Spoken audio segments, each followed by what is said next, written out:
আমি সমস্ত পুরুষ ভাইদেরকে বলবো, বিয়ে জীবনে একবারই আসে আর জীবনের সদাই একবারই করতে হয়। বারবার করতে গেলে সেই মূল্য থাকে না, দাম থাকে না। তাই সমস্ত পুরুষ ভাইদেরকে আমি বলবো, নিজের প্রাণ প্রিয় কলিজার ভাইদেরকে আমি বলবো, বিয়ে করার আগে প্লিজ তোমরা একটু মেয়ের মাকে, বাবাকে, তার পরিবারকে একটু জাস্টিফাই করে নিবা।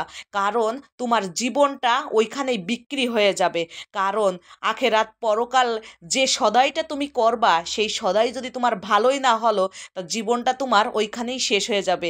যেখানে তুমি বড় হয়েছো, যে মা বাবা ভাই বোন আত্মীয় স্বজনের কাছে তুমি বড় হয়েছো, আদর স্নেহ পাইছো, আজকে তুমি বড় বড় চাকরি করতেছো, তোমার বাবা কত কষ্ট করছে, তোমার মা কত কষ্ট করছে, আর তুমি একটা মেয়ের রূপ চেহারায় পড়ে চোখে সব সময় সরিষার তেল, মানে সরিষার ফুল দেখে। এটা আমরা সবাই জানি। যখন মানুষের 18-22 প্লাস বয়স আসে না, তখন ওই যে একটা কথা বলে না, যে মানে কালি ছাগল দেখলেও পারা সেখানে সরিষা সরিষা লাগে। তবে একটু মানায় নেওয়ার চেষ্টা করবা, ঠিক আছে? বিয়ে করবা, কিন্তু একটু ভেবে চিন্তে করো। কারণ হঠাৎ করেই যদি তোমার সরিষার ফুলটা ভালো লেগে যায়, সেই সরিষা ফুল ছিঁড়ার পরিণতি কিন্তু অনেক ভয়ঙ্কর আসবে। অহরহ অ্যাবেল আমার কাছে ইনবক্স আসতেছে, ইনবক্সে মেসেজ আসতেছে, আপু সত্যি আপনার কথাগুলো অসাধারণ। জানি না আমি কতটা মানুষের মন জয় করতে পারছি, অথচ মনের কথাগুলো বলতে পারছি। আজকে একটা প্রবাসী ভাইয়ের মেসেজের গল্পটাই আপনাদের কাছে তুলে ধরার চেষ্টা করতেছি। কারণ ভাইটা ওই রকমের, মা বাবা অনেক কষ্ট করে, অনেকটা পরিশ্রম করে, অনেকটা বড় বানায়, টাকা পয়সা হাওলাত করে, দিনাদায়ী করে প্রবাসে পাঠাইছে, আর বাংলাদেশে আসেই একটা মেয়েকে ভালোবেসে লাগলো, আর সব সরিষার ফুল। কের কথাই মানলো না। মা বাবা অনেকবার মানা করছিল, ওই পরিবারে যাইস না, ওই পরিবারের মেয়েকে বিয়ে করিস না। কারণ ওর মা বাবাই ওর দাদা দাদিকে কখনো ভাত দেই নেই, শুনি খাইতে দেই নেই, আমরা পরস্পর শুনেছি। আর ওই পরিবারের মেয়ে যদি আমাদের ঘরে আসে, বাবারে আমাদেরকেও খাইতে দেবে না।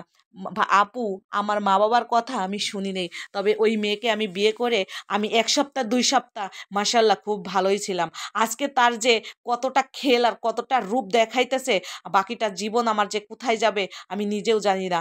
না পারতেছি মা বাবাকে ভালোবাসতে, না পারতেছি বউকে ভালোবাসতে, না পারছি সমাজে কোনো একটা মুখ পাইতে, একমাত্র এই যে বিষে ধরা বিষাক্ত একটা নারীকে ভালোবেসে। আসলেও আপু, মেয়েদের রূপ যে কত বড় বিষের চেয়েও বিষাক্ত, এটা আমি হাড়ে হাড়ে টের পাচ্ছি আজকে বিয়ে করে। জীবনে কোনো শান্তিই নাই, কোনো সুখ শান্তি আদর ভালোবাসা স্নেহ মায়া মমতা কিচ্ছু পাই না। জীবনটা আমার শেষ হয়ে গেছে। মাঝে মধ্যে মনে হয় যে আপু, এই পৃথিবী থেকে আমি মনে হয় চলে গেলেই আমি মনে হয় শান্তি পাবো।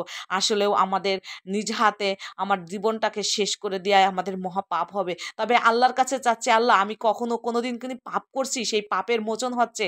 আসলেও আমি এই মেয়েটাকে দেখে সরিষার ফুল মনে করছিলাম।